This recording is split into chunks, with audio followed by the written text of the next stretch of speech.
बंधु माने आजिर एही कार्यक्रम को आपण मानक स्वागत। आजिर एही कार्यक्रमटी मेष राशि व्यक्ति विशेष मानक पई बहुत गुरुत्वपूर्ण अटे। कारण मेष राशि व्यक्ति विशेष मानकर जीवन एही कार्तिक पूर्णिमा ठारू बदलिबाकू जाउछि। आपणक जीवन रे किछि बड़ घटना घटिबाकू जाउछि। कारण ग्रह नक्षत्र मानक चलन रे एक बड़ परिवर्तन हेबाकू जाउछि, जहार प्रभाव रे आपणक जीवन रे मध्य किछि बड़ हेबाकू जाउछि। दीर्घ 12 वर्ष परे गुरु आपणकर चतुर्थ भाव रे गोचर करूछंती। आपणकर चतुर्थ भाव रे गुरु उच्चस्थ अछंती। चतुर्थ भावटी होइथाय समस्त प्रकारर भौतिक सुखर भाव, मांकर भाव। चतुर्थ भावटी को केंद्र कहा जायथाय। एहाकू कुंडली रे बहुत शुभ स्थान बोली माना जायथाय। बंधु माने गुरु हेउछंती आपणकर नवम एवं एकादश भावर अधिपति। तो नवम एवं एकादश भावर अधिपति होई गुरु आपणकर चतुर्थ भावरे गोचर करूछंती। तेबे गुरुंकर दृष्टि आपणकर अष्टम, दशम एवं द्वादश भाव उपरे रहिबो। तेबे बंधु माने आपणक जीवन रे जहा सब समस्या लागि रहितिला से सब खूब शीघ्र दूर हेबाकू जाउछि। पुनर्बार आपणक जीवन को खुशी फेरिबाकू जाउछि। तो आसंतु जानिबा एही पवित्र कार्तिक पूर्णिमा ठारू आपणक जीवन रे कोन सब बड़ परिवर्तन हेबाकू जाउछि।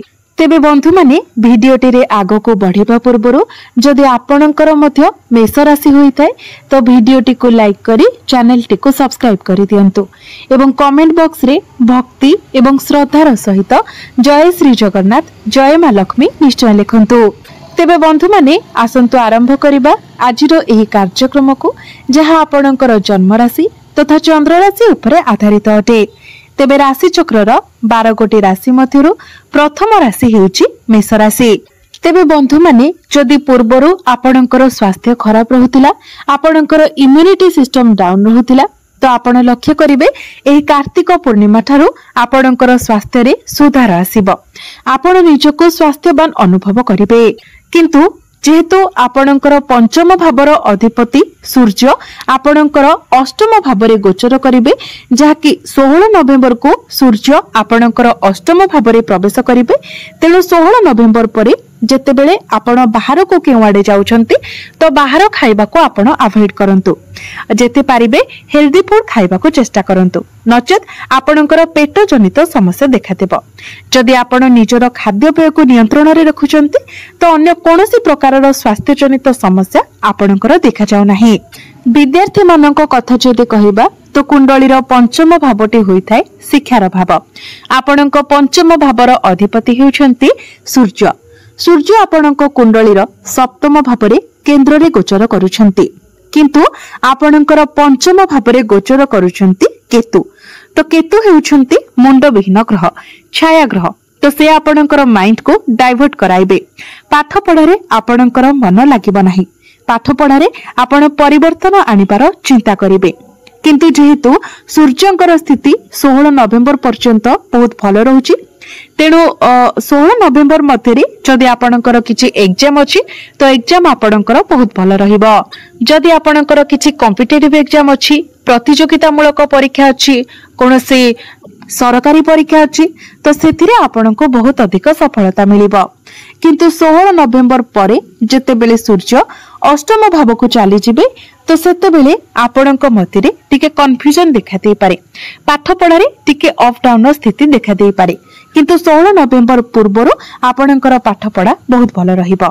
एबे आसंतु जानिबा आपणकर प्रेम जीवन किपरि रहिबो एही पवित्र कार्तिक पूर्णिमा परठारु।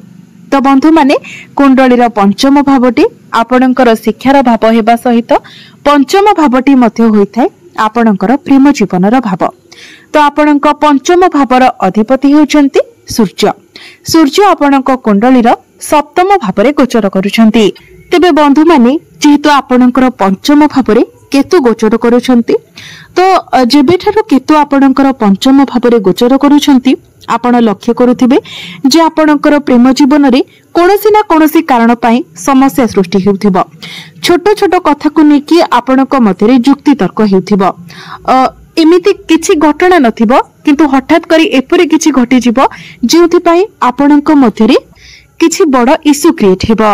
आपणकर बाणी उपरे आपणकर नियंत्रण रहुनथिबो आपणक मध्यरे एग्रेशन मध्य बढ़ी जाउथिबो तेबे एई सब जिनिस प्रति आपणको टिके विशेष ध्यान रखिबार अछि 16 नवेम्बर परे सूर्य एवं मंगल उभयंकर दृष्टि आपणकर पंचम भाव उपरे रहिबो तेणु 16 नवेम्बर परे आपणको विशेष भावरे आपणको आपणक प्रेम जीवन उपरे टिके अधिक ध्यान रखिबार अछि आपणकर बाणी उपरे आपणको संपूर्ण भावरे नियंत्रण रखिबार अछि एबे आसंतु जानिबा आपणकर वैवाहिक जीवन किपरि रहिबो एही पवित्र कार्तिक पूर्णिमा ठारू तो बंधु माने कुंडलीर सप्तम भावटी होइथाय वैवाहिक जीवनर भाव आपणक जीवन साथीर भाव आपणक सप्तम भावर अधिपति हेउछन्ति शुक्र शुक्र सप्तम भावरे ही निजर स्वगृह रे गोचर करूछन्ति एहार अर्थ हेउछि एही कार्तिक पूर्णिमा ठारू आपणकर वैवाहिक जीवन बहुत भल रही किंतु सूर्य जेहेतु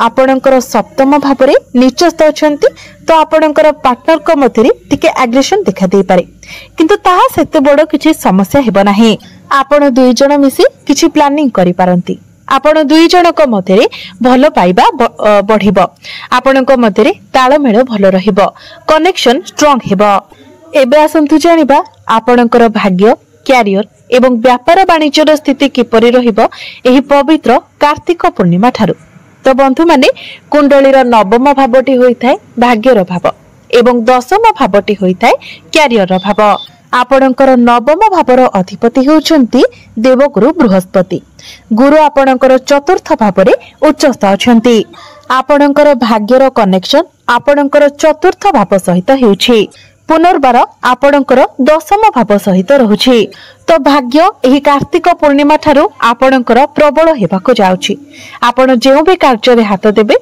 सेथिरा आपणको सफलता मिलिबो जो कार्य गुड़िक आपणकर अटकी रहिथिला सेही कार्य गुड़िक आगकु बढ़िबो कोनोसी बड़ दिगरु आपणको धन लाभ होई पारे धन रोजगार करिवार अनेक बाट आपणको मिलि जिवो एही कार्तिक पूर्णिमा परे आपण कोनोसी शुभ मांगलिक कार्यर आयोजन करि पारंती कोनोसी धार्मिक स्थान को यात्रा करि पारंती कोनोसी धार्मिक कार्य रे आपण योगदान करि पारंती एही कार्तिक पूर्णिमा परे आपण कोनोसी जमी भूमि प्रॉपर्टी इत्यादि किनि पारंती नूतन गृह निर्माण करि पारंती नूतन जानवाहन इत्यादि किनि पारंती एही कार्तिक पूर्णिमा परे जदि आपण किछि बड़ इन्वेस्टमेंट करंती तो भविष्यत रे ताहा आपणक पई लाभप्रद साब्यस्त हेबो तो भाग्य संबंधित आपण जहा भी निर्णय नेबाकू चाहुचंती ताहा आपण नै पारिबे भाग्य बलरे कम परिश्रम रे आपणको अधिक सफलता प्राप्ति हेबो कैरियर कथा जदि कहिबा तो दशम भावर अधिपति हेउछन्ति शनि शनि आपणको कुंडलीर द्वादश भावरे गोचर करूछन्ति तेबे कैरियर रे आपणको ऊपर टिके रेस्पोंसिबिलिटी अधिक रहिबो आपणको टिके अधिक परिश्रम करिबाको पड़िबो आपणकर घर परिवार को नै केहु किबा कार्य क्षेत्र को नै केहु आपणको ऊपर अधिक रेस्पोंसिबिलिटी रहिबो काम कार्य को नै कि आपणको टिके अधिक यात्रा करिबाको पड़िबो जहा फଳରେ आपण आपणकर पादरे टिके जंत्रणा अनुभव करि पारंती थक्कापण अनुभव करि पारंती तेबे बंधु माने जेहेतु आपणकर दशम भावर अधिपति शनि अटंती शनि हेउछंती कर्मकारक ग्रह तो आपण आपणकर रेस्पोंसिबिलिटी को न आडे निजर कर्म को भल भाबरे करिबा पई चेष्टा कर जदि आपण डिसिप्लिन रो सहित कंसिस्टेंसी रो सहित निजर काम को करंती निजर कर्म को खूब मन देई करंती तो निश्चित भाबरे आपण को सफलता मिलिबो किंतु जदि